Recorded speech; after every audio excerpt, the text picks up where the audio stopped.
Well, before the comments start coming in, I didn't just pull this because there's a danger it could start ripping the wall down. As you could probably see when I came around the corner, I'd actually loosened it from the top. I'd got on top of the wall and just loosened it and cut various bits off and pushed it away.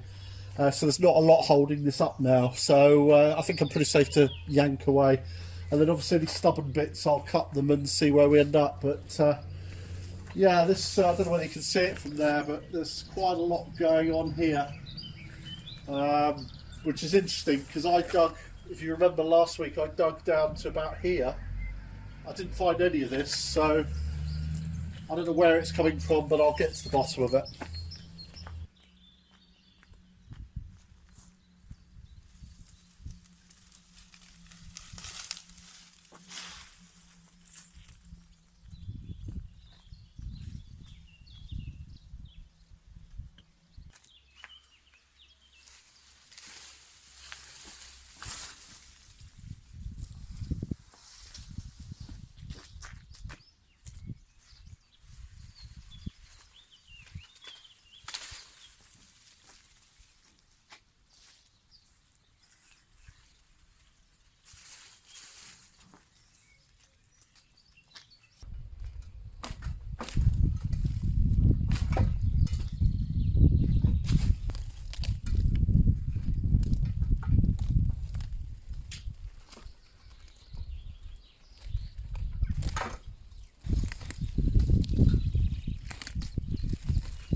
Well, that's all of it gone, and I'm still left with just this big stump really, but you can see quite a few spots here, these light bits here, up here, etc, etc. These have all come through the wall. There's quite a few of them, but this main stump is still the big one that's left.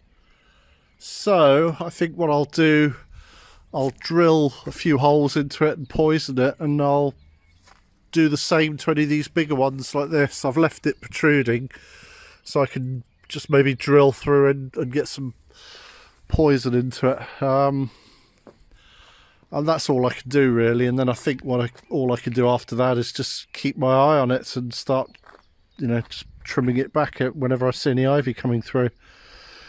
But none of these pieces here, these smaller bits and this big bit, they're not showing up from the other side, so they've definitely travelled through the wall somewhere. So all I can do is try and poison this the best I can, and then yeah, that's then this corner sorted out.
Welcome back to the mobile workshop here at the Citadel. Right, you may recognise this, or better this one.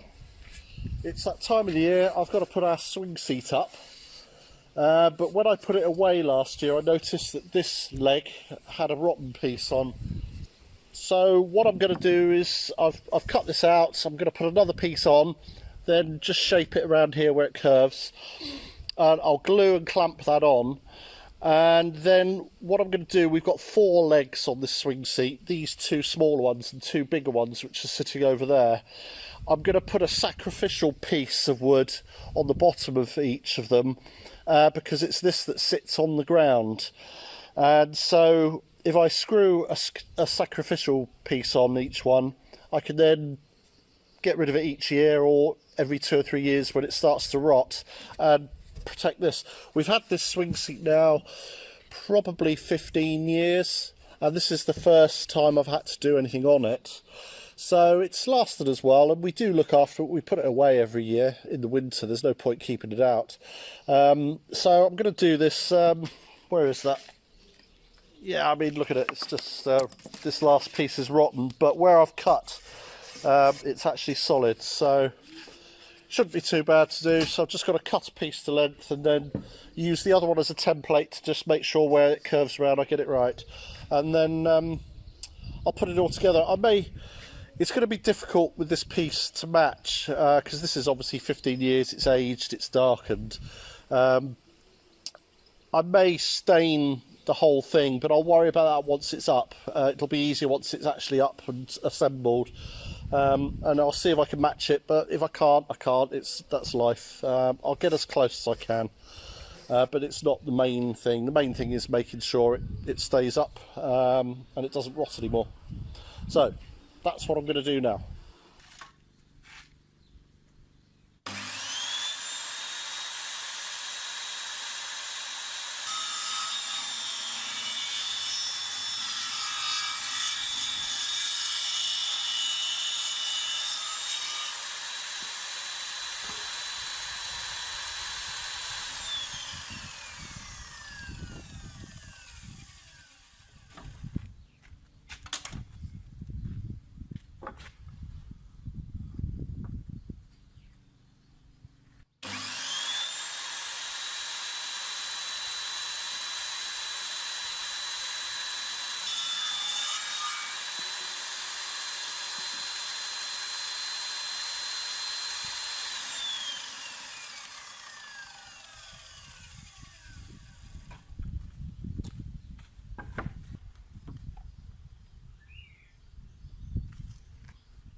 Okay, well that's all clamped up now. I've got 5 clamps on there, 6 clamps, sorry. Glued it all on. All I have to do is let that go off, which will take about, well, I'll certainly leave it overnight. In an ideal world, 24 hours, but certainly an overnighter. And then all I'll do is I'll use the other leg as a template, and then I'll just get the shape right on it, give it a sand down, and then I'll try and find a stain for it. But I might stain the whole thing actually, but it would probably be easier to do once it's up actually. So I'll think about that tomorrow. And I've cut the 4 feet that I'm going to use, these sacrificial pieces.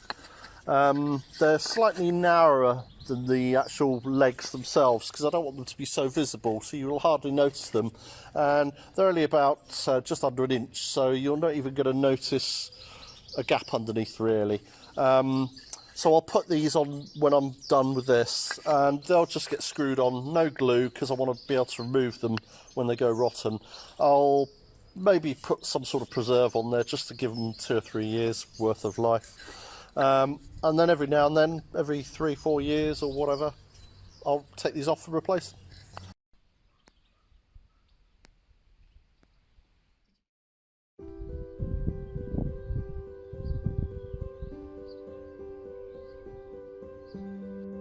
I'm just out in what was the old greenhouse.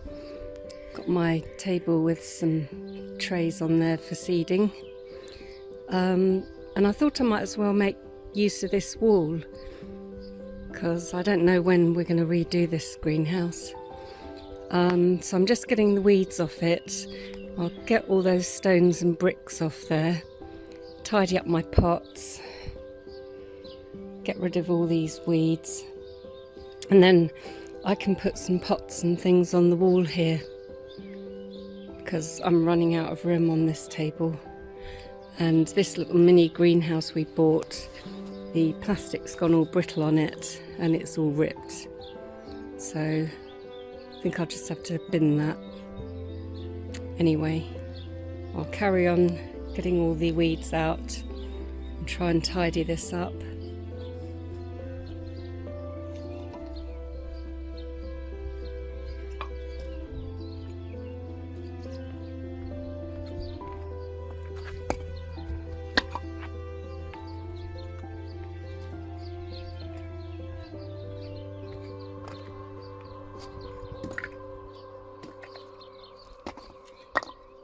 When we first moved in, I dug out about 6 inches of debris, soil and weeds out of here, but the concrete's all cracked.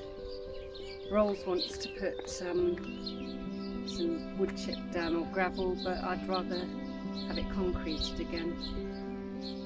So hopefully we can just go straight over the top of this.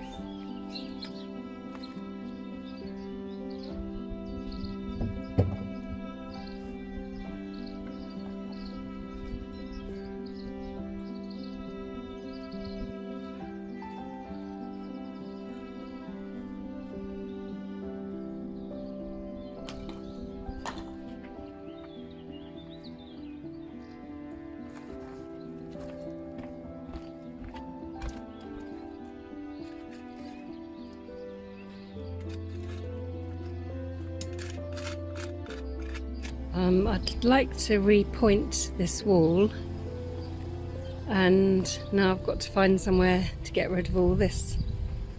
I'll use some of the stones and have to pile the bricks up somewhere. We might be able to reuse some of them,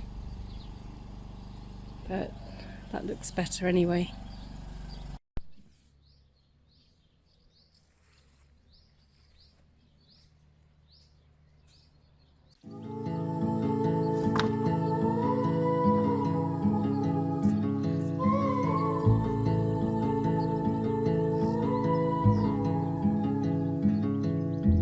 Train ride just to see you, ride for hours just to please you.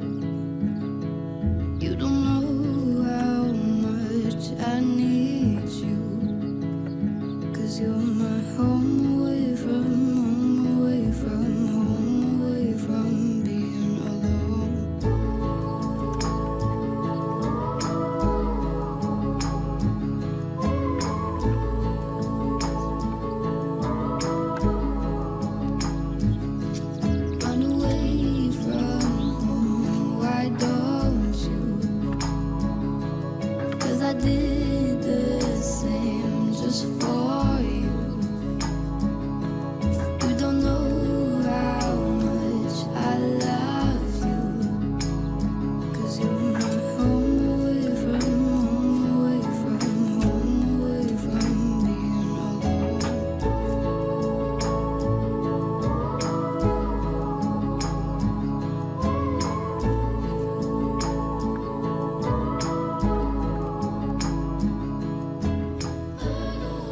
Well, if you're going to increase the size of your potager, you've got to increase the size of your composting capacity. So that's what we've done. Whether it's enough, who knows.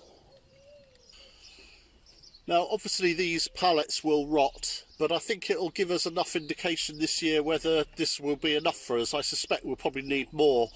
But at the end of the season we'll have a much better idea. So what we'll probably do is build something a bit more permanent with building blocks or something like that, bricks or whatever. But I think this year's just about finding out how much we need really. So But anyway, there it is. We've already started composting. We've got the second capacity now.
Okay, well that's done now. I've put a stain on there. I've put this foot on there.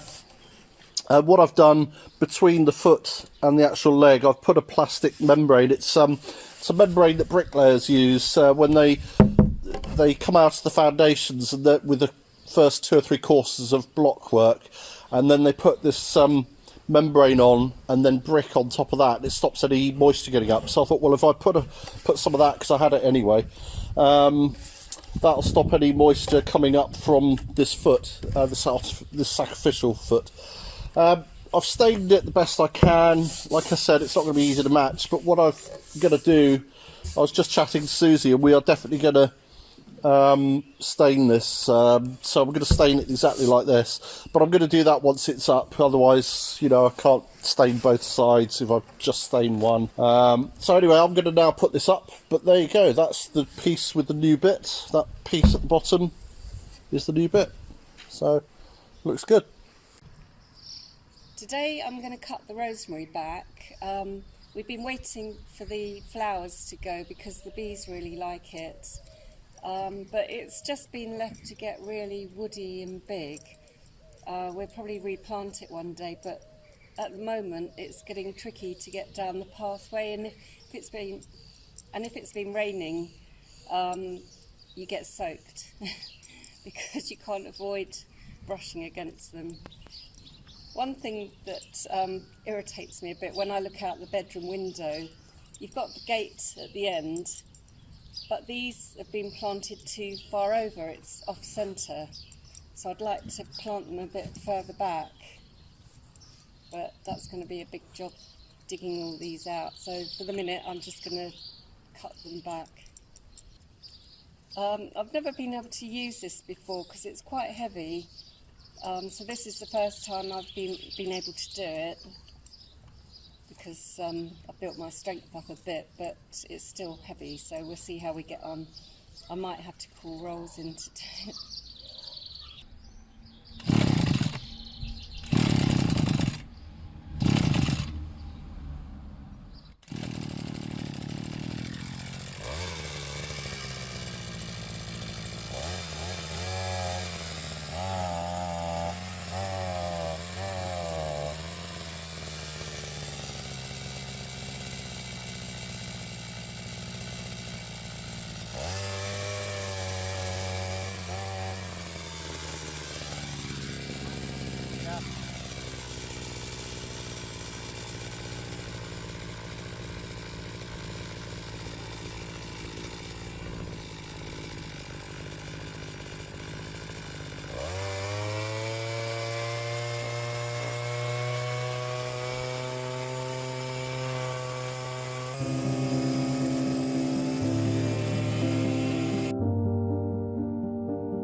Well, I'm happy with that. That looks neater. I've got to clear it all up now. It's a shame to waste it, but we haven't got a distiller yet, so maybe we'll get one eventually.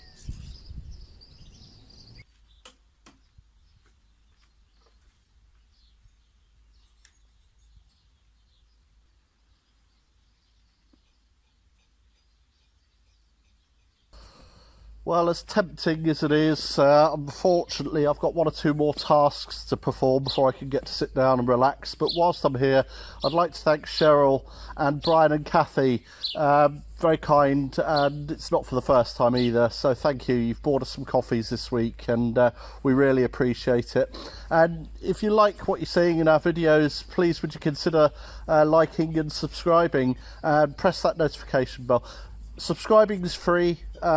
There's no commitment on your part. You can cancel anytime you like. There's no payment or credit cards or anything like that. It's a completely free service, and it's really one of the ways of YouTube monitoring channels to see how they're performing.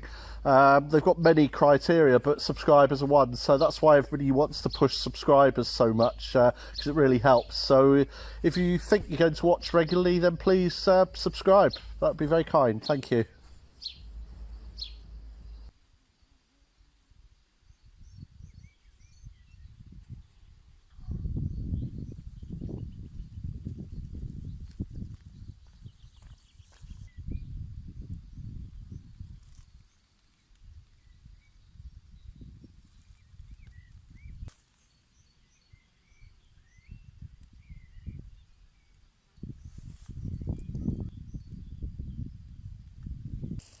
Right, well that's that.